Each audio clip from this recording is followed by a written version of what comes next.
Hi, my name is Michael Tyler. I'm 52 years old and I live in Bridgeton, Missouri, a suburb of St. Louis. Today is August the 28th, 2008, a great day in history and a day that's even going to be even greater. On this day 45 years ago, the Reverend Dr. Martin Luther King stood on the steps of the Lincoln Memorial, and he gave what many consider to be the greatest speech of all time, the famous "I Have a Dream" speech. At the time he gave that speech, I was 8 years old.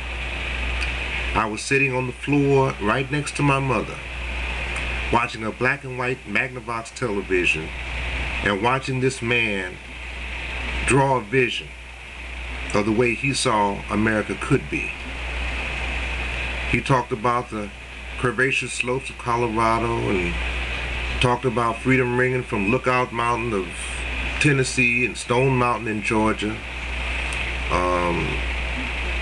He talked about freedom all over the place, and he also talked about equal opportunity and the ability for everyone to live with a sense of freedom. I didn't recognize all of those words. I didn't recognize even the sentiments of the feelings, but I could feel the emotion in his voice. So apparently it was something that was very important. Over the span of time, from that time to this, I have experienced different parts of the Reverend Dr. Martin Luther King's great dream. I've seen congressmen, I've seen senators, I've seen the first black people to do virtually things that were not considered to be particularly for black people. We made great strides. But today, more than any other time, I am so proud and so happy, even more so than normal, to be an American citizen. I remember seeing the civil rights struggles of the 60s, the black awareness of the 70s. I enlisted into the military to serve my country, not really caring what the color of my skin was, but knowing that I was doing something to support the national policies of my country, the country I was born in. Today, August the 28th, 2008, I am so proud to see that America is living up to the dreams espoused by Dr. Martin Luther King in the famous "I Have a Dream" speech.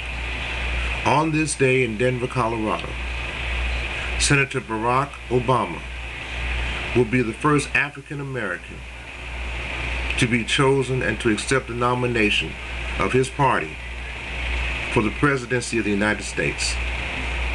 It is very possible that a black man, an African American, whose people at one time were slaves and considered property in this country, in this land of the free and home of the brave, will finally ascend to the heights of power and be able to be not only the leader of this country, but assume the role that American leaders have over the centuries, and that is the leaders of the free world. As a black man, I feel a pride not only in being black, but in America, that can't be measured either by words or any great expressions of anything. I am so glad that I am alive at this time to be able to witness this event within my lifetime. I'm proud to be an American. I'm proud to be a black man in America. And I'm proud of Senator Barack Obama. I wish him the best in his quest for the presidency. Thank you very much.